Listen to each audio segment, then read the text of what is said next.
There's a version of the avoidant you haven't seen yet. Behind the cool detachment and carefully maintained distance exists someone who feels intensely, who wants desperately, who craves connection in ways they can barely admit to themselves. The avoidant is terrified to let you see this side because it would shatter the entire persona they've built. But underneath the fear is hunger.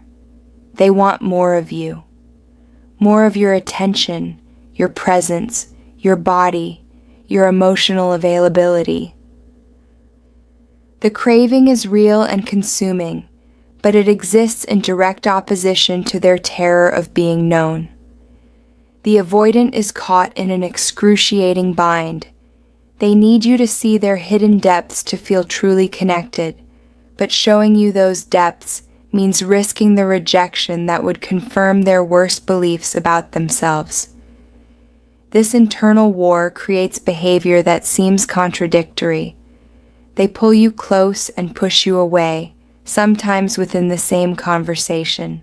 They show glimpses of vulnerability and then retreat into coldness. They crave you intensely while acting like they barely care. Understanding this dynamic is crucial because the avoidant's nervous energy around showing you more isn't disinterest. It's the opposite. It's overwhelming desire, fighting, overwhelming fear.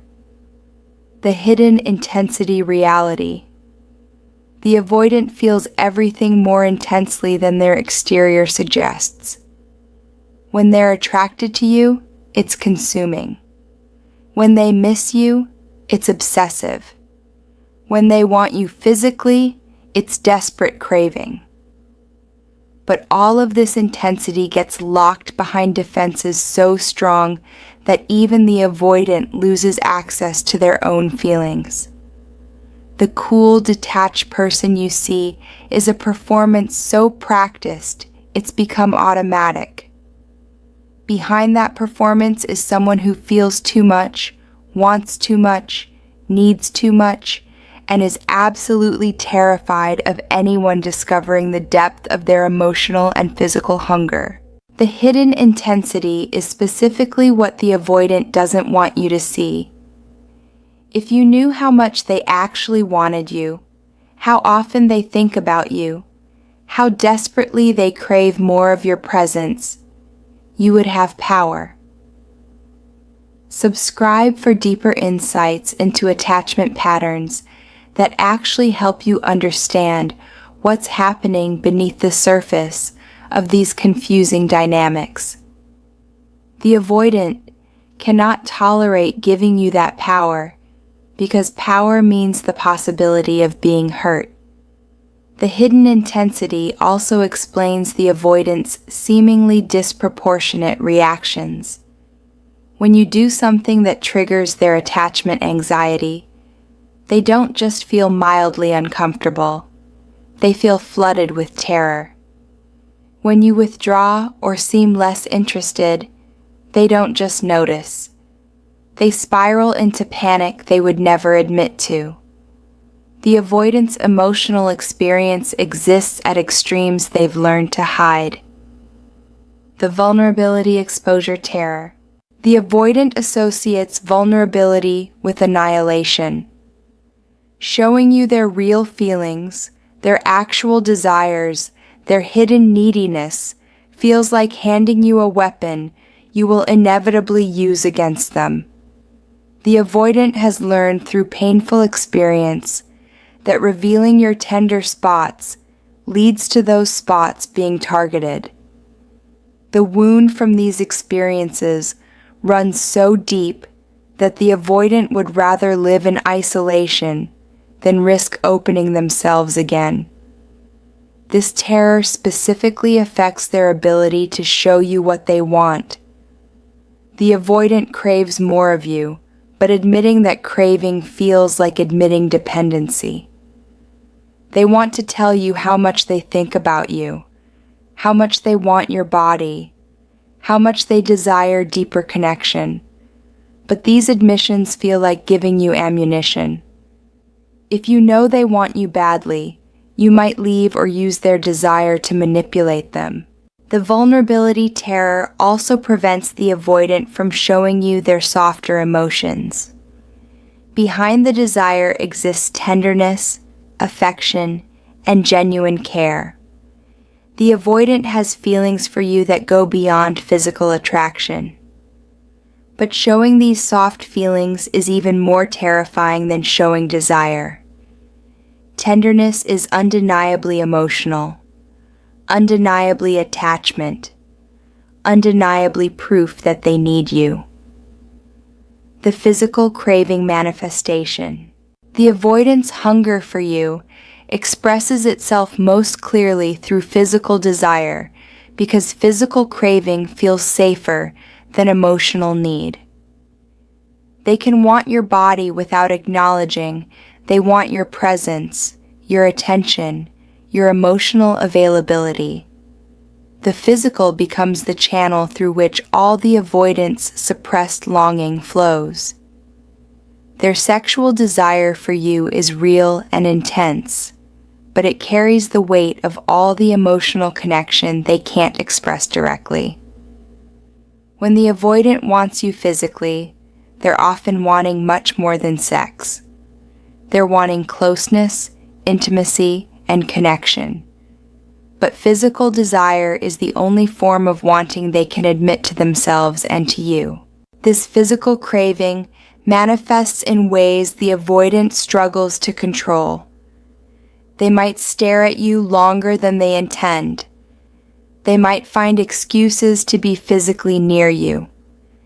They might become intensely focused on you in ways that break through their usual detachment. The avoidant's body betrays their carefully maintained emotional distance. Sexual chemistry and physical attraction bypass their cognitive defenses, activating responses they can't fully suppress. In these moments, you might glimpse the intensity they're hiding, the depth of their desire, the person behind the performance. But these glimpses are quickly followed by withdrawal, as the avoidant recognizes they've revealed too much. The physical craving also creates frustration for the avoidant, because their body wants what their mind refuses to pursue. They're attracted to you in ways that make them want to get closer, but getting closer means vulnerability. They want to explore more with you, to deepen physical intimacy, to spend more time touching and being touched. But these desires conflict with their need to maintain distance. The avoidant finds themselves caught between physical hunger and emotional terror, often choosing to suppress the physical entirely, rather than risk the vulnerability that comes with acting on it. This suppression creates tension that builds over time, occasionally exploding into intense pursuit, followed immediately by retreat. The intermittent revelation pattern. The avoidant shows you glimpses of their hidden side in moments when their defenses are lowered.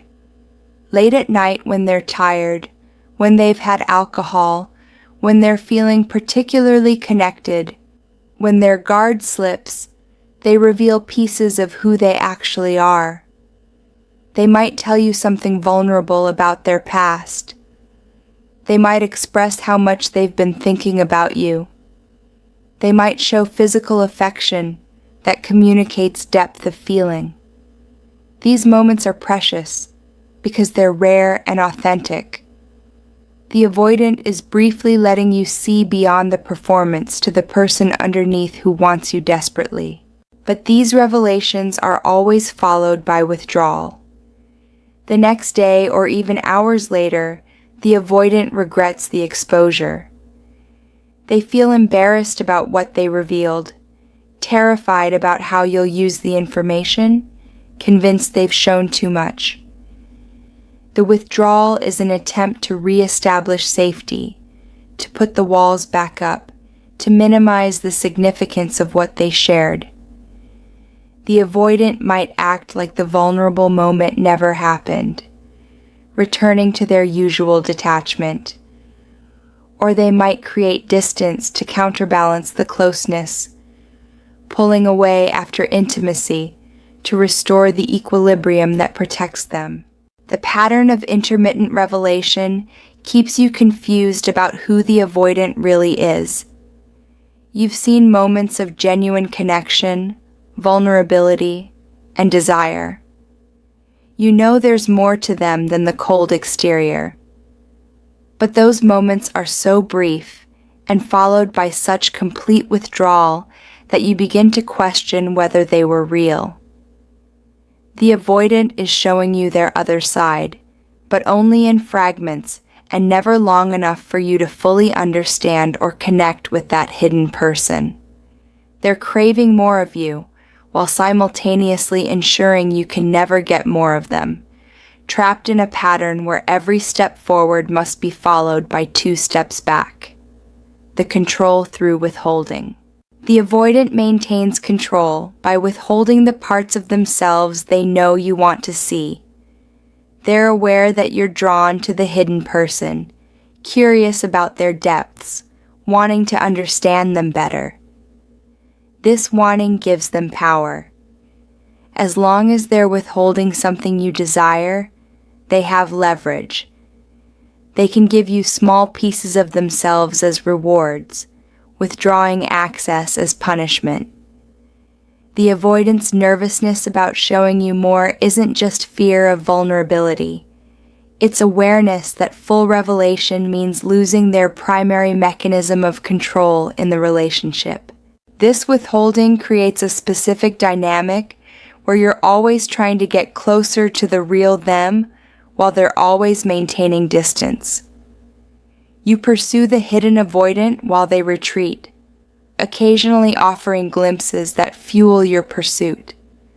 The avoidant needs you to want more of them because it confirms their desirability, but they can't actually give you more because that would eliminate the tension that keeps you interested. They believe that if you fully knew them, you would lose interest or leave. The mystery is their value. Full revelation would expose that underneath the performance is just a frightened person who needs you, and needs are unattractive in their worldview. The control through withholding also manifests in the avoidant rationing emotional and physical availability. They give you just enough to keep you engaged, but never enough to satisfy. You might get one vulnerable conversation followed by weeks of surface-level interaction. You might get intense physical intimacy, followed by complete withdrawal. The avoidant maintains your interest through strategic scarcity, knowing that full access would either reveal their vulnerability or allow you to satisfy your curiosity and potentially leave. The withholding keeps you always slightly hungry, always wanting more, which the avoidant interprets as proof that their strategy works. The fantasy versus reality split. The avoidant has an elaborate fantasy about what showing you their other side would look like. In their imagination, they open up completely, and you respond with perfect acceptance, understanding, and continued desire. The fantasy includes them being vulnerable and you finding that vulnerability attractive rather than repulsive. In their ideal scenario, showing you their hunger for you would make you want them more rather than giving you power to hurt them. This fantasy is compelling and keeps the avoidant returning to the possibility of revealing themselves, but it's immediately crushed by their terror about reality. The reality the avoidant fears is the opposite of the fantasy. In their catastrophic imaginings, they show you their real feelings, and you reject them. Or worse, you accept them initially, but then use the knowledge of their neediness to manipulate or abandon them. The avoidant has scripts running in their head about all the ways vulnerability leads to pain. And these scripts are so powerful, they prevent any risk-taking. The gap between fantasy and feared reality paralyzes the avoidant. They want the fantasy outcome desperately, but believe the catastrophic outcome is inevitable, so they remain frozen in withholding. The split also means the avoidant can feel simultaneously frustrated with themselves and justified in their protection. Part of them knows they're sabotaging potential connection by not opening up. They recognize they're keeping you at a distance that prevents genuine intimacy. They wish they were braver, more willing to risk, more capable of showing you who they really are. But another part insists that protection is necessary, that vulnerability is dangerous, that withholding is the only rational response to the threat you represent. The avoidant is in constant internal conflict between wanting to bridge the gap and believing bridging it would destroy them. The comparison to past wounds. Every moment where the avoidant considers showing you more triggers, memories of past experiences where vulnerability led to pain. They remember telling someone they cared and being laughed at. They remember expressing desire and being rejected. They remember opening up and having their words used against them later. These memories are visceral and recent in the avoidance nervous system, even if they happened years or decades ago. The past isn't past for the avoidant. It's a living threat that informs every present interaction, making vulnerability with you feel like repeating trauma rather than creating something new. The comparison to past wounds means the avoidant isn't really responding to you. They're responding to ghosts, to people who hurt them before, to situations that might not repeat, but feel inevitable. You might be trustworthy, capable of handling their vulnerability with care, genuinely interested in knowing them more deeply. But the avoidant can't see this possibility clearly because it's obscured by all the times trust was misplaced. They're protecting against something you haven't done and might never do. But the protection feels essential because it's guarding against pain that's already been experienced and cannot be risked again. The wound comparison also means the avoidant needs overwhelming evidence that you're different before they'll risk showing you more. And even then, the risk feels enormous. One vulnerable moment that goes well doesn't override years of experience that taught them vulnerability is dangerous. The avoidant needs consistency over time, repeated demonstrations that you can handle their real self without weaponizing it. But the avoidant's own patterns make this consistency impossible to achieve. They withdraw before you have the chance to prove yourself trustworthy, testing you in ways that are impossible to pass, creating self-fulfilling prophecies where their fears about vulnerability are confirmed through their own defensive behavior. The physical proximity paradox. The avoidant craves physical closeness with you while being terrified of what that closeness might reveal. Being physically near you, touching you, being intimate with you, breaks down their defenses in ways that feel dangerous. Physical connection has a way of dissolving emotional walls, of creating vulnerability that can't be fully controlled. The avoidant wants you desperately, but knows that acting on that wanting puts them at risk of exposure. Their hunger for you is in direct conflict with their need for self-protection. This paradox creates confusing behavior where the avoidant might initiate physical intimacy, but then create emotional distance. They can be sexual with you while maintaining psychological detachment, compartmentalizing physical desire from emotional connection. Or they might avoid physical contact entirely because they know it will breach their defenses, choosing to stay away rather than risk the vulnerability that comes with touching you. The avoidance relationship to physical proximity is fraught because their body wants what their mind fears, and reconciling this split feels impossible. The proximity paradox also means the avoidant experiences physical intimacy with anxiety rather than pure pleasure. Even when they're with you physically, part of them is monitoring for signs they're revealing too much, becoming too attached, losing control. They can't fully surrender to physical experience because surrender means vulnerability. The avoidant is performing even during intimacy, maintaining some level of detachment, ensuring they don't show the full depth of their desire or need. This performance means they never get to fully experience the connection they're craving, which only intensifies the craving in a vicious cycle. The craving intensification through distance. The avoidance hunger for you increases when they're maintaining distance. The further away they keep themselves physically and emotionally, the more they want you. Distance feels safer, allowing them to indulge in fantasies about you, to feel desire without the risk of vulnerability that comes with acting on it. The avoidant might withdraw from you and then find themselves obsessing about you, wanting you more intensely than they did when they had access. This pattern confuses both them and you, as their desire seems strongest when they're least available.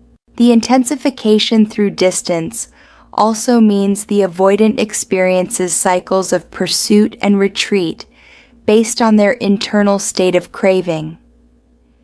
When they've been away from you long enough that the desire becomes overwhelming, they approach. They reach out, initiate contact, show you glimpses of their hunger. But as soon as they get close enough that their vulnerability feels activated, they retreat again. The distance resets their nervous system, allowing desire to build back up without the accompanying terror of exposure. This cycle can repeat indefinitely, with the avoidant never able to sustain closeness, but also never able to truly walk away, because the craving keeps pulling them back. The craving intensification also creates moments where the avoidant breaks through their own defenses and shows you more than they intended. After enough distance and enough built-up desire, the dam breaks. The avoidant might reach out with unexpected intensity, express feelings they usually suppress, or pursue you in ways that reveal the depth of their wanting. These breakthrough moments give you hope that something is changing, that they're finally letting you in. But almost immediately, the avoidant recognizes they've revealed too much, and the retreat that follows is equally intense. The pattern of breakthrough and retreat becomes the rhythm of the relationship, with genuine connection always just out of reach. The identity crisis, underlying fear. The avoidant's nervousness about showing you their other side stems from a fundamental identity crisis. They've built their entire sense of self on being independent and unbothered by emotional needs. Showing you how much they want you would contradict the identity they've spent years constructing. The avoidant would have to admit they're not who they've pretended to be, that the cool detachment is performance, that underneath is someone just as needy as anyone else. This identity crisis makes vulnerability feel like self-destruction. If the avoidant shows you their hidden side, they're not just risking rejection from you. They're confronting the gap between who they believe they are and who they actually are. They're acknowledging that their self-sufficiency is defensive rather than authentic. They're admitting that they need relationship, that they want connection. This admission would require rebuilding their entire self-concept. The underlying fear also includes deep terror about what happens if they show you everything, and it's still not enough. The avoidant has convinced themselves that they're withholding because revelation would lead to rejection. But deeper is the fear that even their full self isn't lovable or worthy of staying. As long as they're withholding, they can maintain the fantasy that there's more to them that would be valuable if revealed.